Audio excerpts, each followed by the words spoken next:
Kaunting update tayo ngayon mga kapatid, no? Good morning naman sa inyo lahat sa mga nanonood. Okay, thank you so much po at nandito kayo. So kaunting update tayo dito sa ating Gear Runner. Ito ay ginawa natin noong maybe a week ago, kaso hindi ko nagawa ng video yung pagpasok ko dito. And also nagkaroon dito ng minting po, no? Nagmi-mint po tayo ng itong kanilang mga items or inventory or itong equipment natin mga kapatid dito sa kanilang shop. So yan nga, nakabayad tayo. Noong una, yung price po nito is 0.1 lang po, hindi po 4 ha, hindi 1.1 lang. 0.1 po yung start nito, ngayon ay 4 ton na. And dahil maaga ho tayo, nakakuha tayo ng mura mga kapatid na. So sa ngayon, sa update na to, ipapakita ko lang yung syempre pag-convert natin dito sa ating nakuhang mga tokens sa kanila, no? Which is itong gear mga kapatid. But before that, laging isipin mga kapatid, laging alalahanin, hindi ho ito bayad, hindi ho ako parte ng team, and syempre sariling sikap ko rin po ito and sariling puhunan. So invest what you can afford to lose. Lagi pong do your own research. And ang content na to mga kapatid is para lang po mga educational only lang po, no? Para sa kaalaman lang ng mga tao na merong ganitong project na pwede naman palang magbayad sa atin mga kapatid, no? So tara, try natin itong i-withdraw. Ito po yung ating content ngayon, mag-withdraw nitong ating nakuha. So kailangan nyo lang nga pala i-connect yung inyong wallet, which is ang ginamit ko dito is yung Ton, syempre yung Ton, ang pangalan ng wallet na yun, Ton Keeper.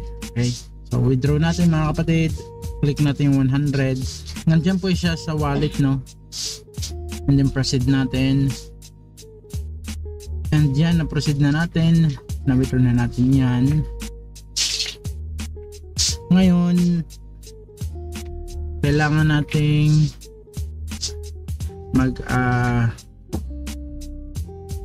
punta sa ating Ton Keeper kung na-receive na natin siya.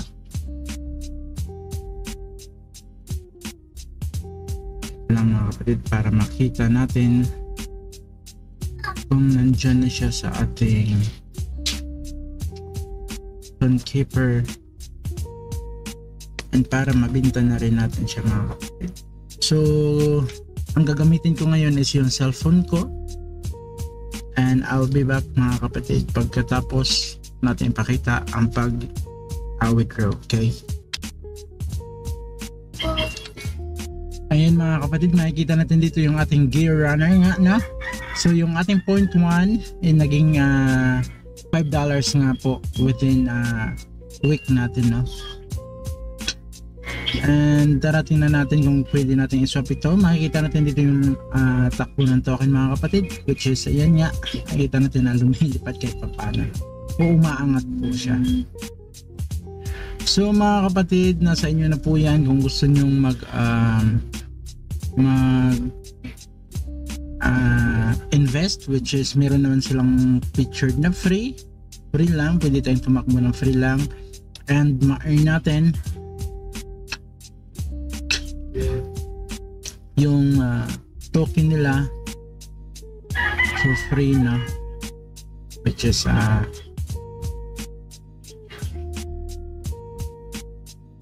pwede tayong maka-earn ng free sa kanilang token mga kapatid.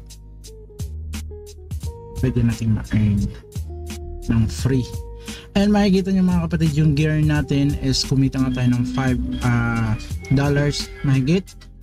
Yung 0.1 ton natin is naging 1.7 ton mga kapatid, no? So parang naging times 17 nangyari nung kasi nakabili tayo nung maaga. Ngayon kasi nasa 4 ton na siya. So tara, kung gusto nyong mag-invest mga kapatid, nasa inyo na po yan. Wala naman pong problema kung hindi, dahil pwede po ito sa free.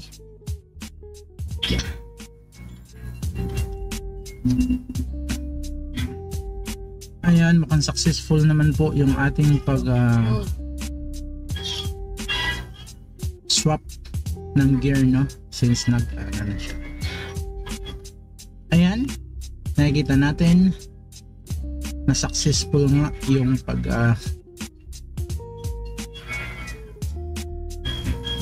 medyo mahina nga lang po yung ating signal, kaya naiinis ako dahil nga po siguro sa panahon natin ngayon hindi pa rin po tapos yung bagyo sa amin, mga kapatid. Ayan, zero na, nakikita nyo, zero na po siya. Kung gusto nyo bumili, meron po siya dito sa shop. And also mga kapatid, hindi ho kasi natin yun nilalaro masyado, kaya ganun, no? Ganun lang siya. Pero kung nilaro natin to ng lagi tayong naglalakad, ayan, may energy pa ako, which is meron akong 77 per day sa ngayon. Pero kung pwede naman natin anuhin to, ayan, pwede natin i-fix, kaso wala na tayong gear na magagamit, kaya hindi natin may fix. Pwede tayong lumakad hanggang sa makuha natin yung 77 for now. Pero pag puno kasi ito mga kapatid, hindi lang to 77. And run. Gusto kong tingnan mga kapatid is yung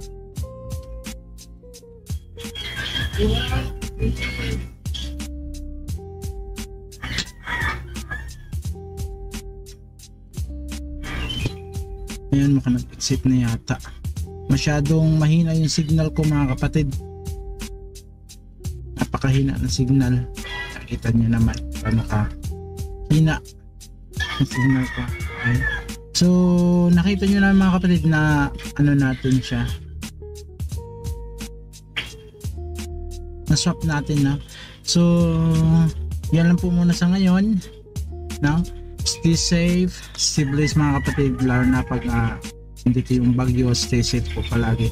Okay, so si Jindong out, napakita ko sa inyo kung paano yung pad swap. So sa mga magjo-join po dito sa Gear Runner po, lalapag ko na lang yung link ko sa baba, nasa inyo po kung gusto nyo gamitin.